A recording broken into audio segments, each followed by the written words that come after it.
Okay, well I think we're at the place I wanted to paint.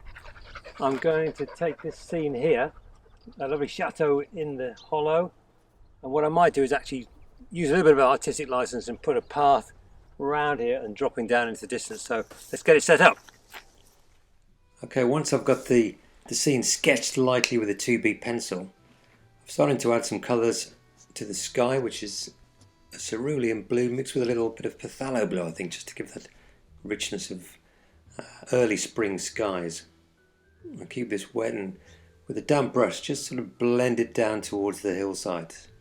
As you can see, I'm working with just a large plastic palette. I've put the paints into the small wells in advance, and which just speeds up the mixing process.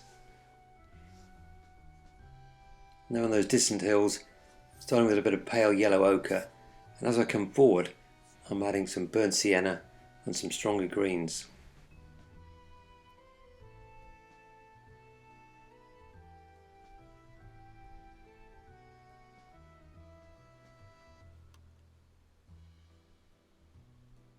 As I mentioned earlier, that I've actually put a little road in, just kind of sweeping down to the right there, which I think will help take your eye into the picture.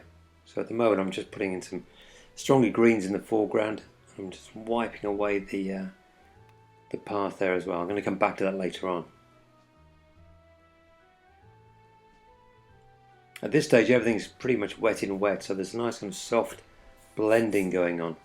And as this dries I can go in with a little sharper colours. But first I've decided to strengthen the sky with a little bit of Pthalo blue, giving it a slightly richer feeling. It just felt a little bit too pale first time round. As I come down I just use a clean damp brush which just sort of fades that sky down to the horizon. Now some slightly stronger sap green in that foreground. You see the colours are paler in the distance, getting brighter in the foreground. It just helps to give that perspective feel. A couple of quick photographs. It's always good to take a few photographs as your work in progress. I'll probably use that in a printable tutorial later on.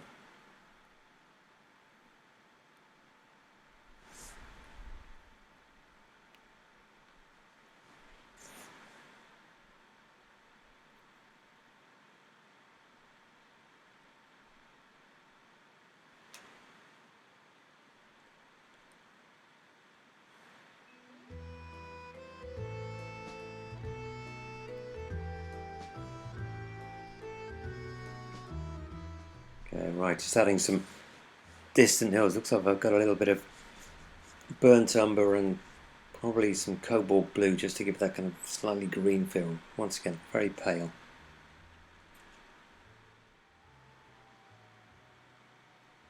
I'm kind of making sure I kind of look at the scene regularly just to kind of get that feel of where those light and dark areas are. I came up here a few days ago and it was a little bit more dramatic. There was a cloudier sky, and the actual chateau was almost in a pool of light, which as you can see I'm just hinting at that here now as well, just to kind of make that kind of central spotlighted scene.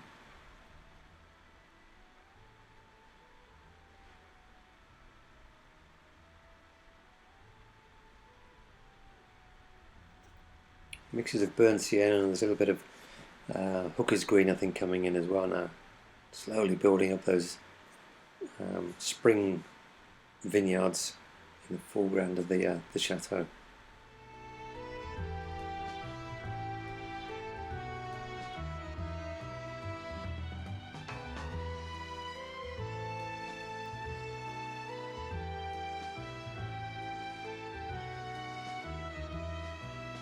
It's quite exciting to work on plein air.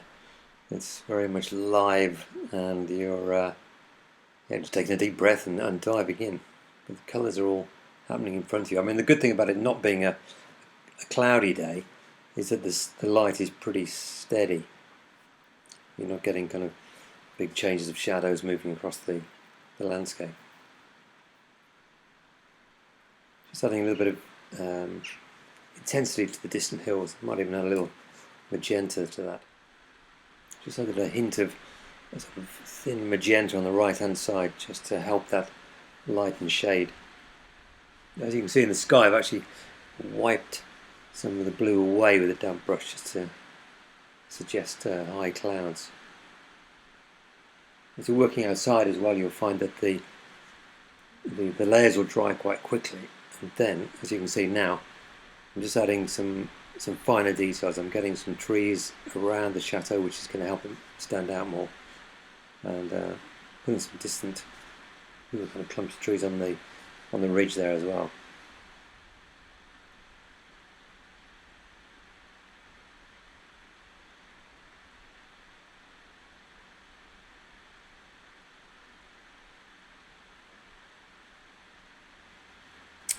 This is I'm using SA brushes, the silver series, and as you can see, it's still quite a large brush, but they come to a good point, and so I'm still working with the larger brush, even with the distant details.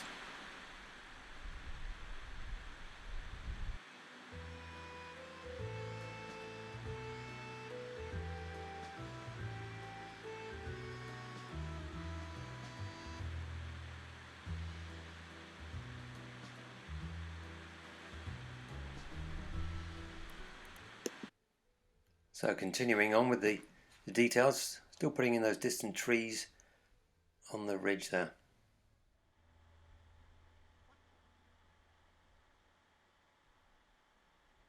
I find they generally work this way, where you get the overall scene, the overall tones down first, and then as that dries, you're starting in the background, bringing those details forward, using stronger colours as you come into the foreground. Now I'm just suggesting some of the kind of rough undergrowth. Looks like a kind of watery mixture of sort of sap green and a little burnt umber.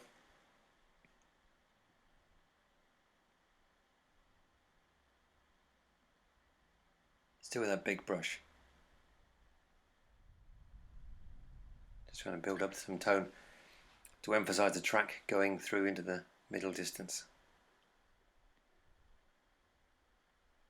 Now I'm getting a little bit stronger, a bit more Hooker's green mixed into the mix.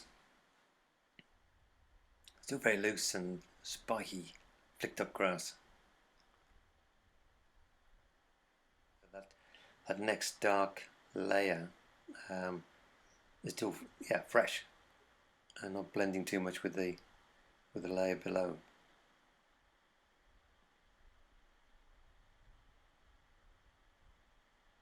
Now I've mixed up a little magenta and Payne's grey, and I'm putting in some shadows.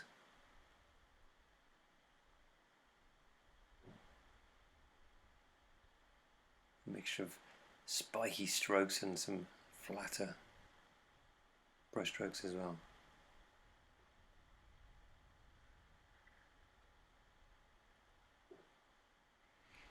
Yeah, even though I say it myself, I'm liking the way that looks. I love those. The distant hills are now seemingly fading away, and now I'm going to pencil in some of the tree trunks and branches just to remind myself where they are, and then I'm going to put quite a strong dark grey brown mix on with a rigger brush.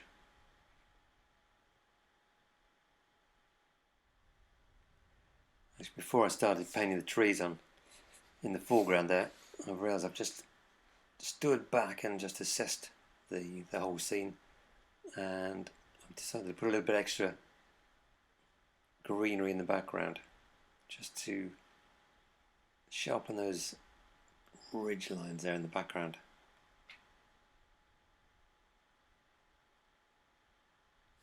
Mix up a dark kind of Payne's grey and burnt umber, and I'm just slowly putting these old trees in the foreground. It kind of helps if you paint them up from the ground upwards and flick out the branches, gives a more natural feel. It's always too easy to make those upper branches too heavy, and then it's difficult to repair. So as you can see, I'm just taking those branches above the line of the distant hills just to emphasise their position in the foreground.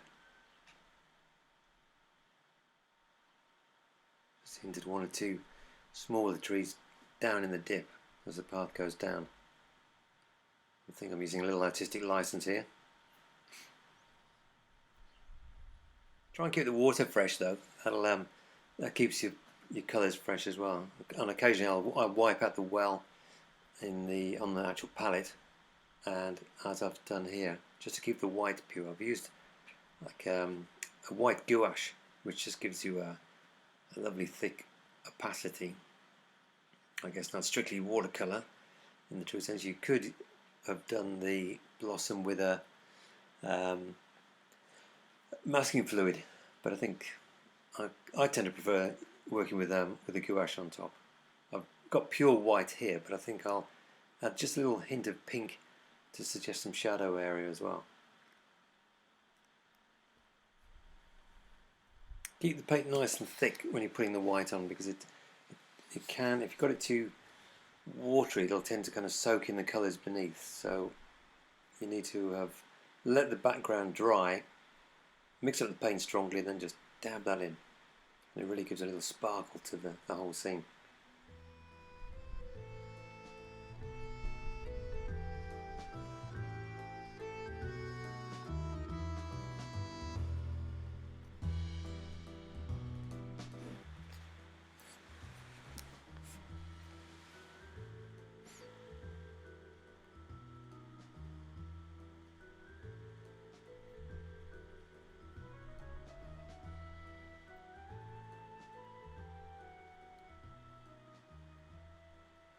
It's also important to have that background just dark enough so that white does stand out from it.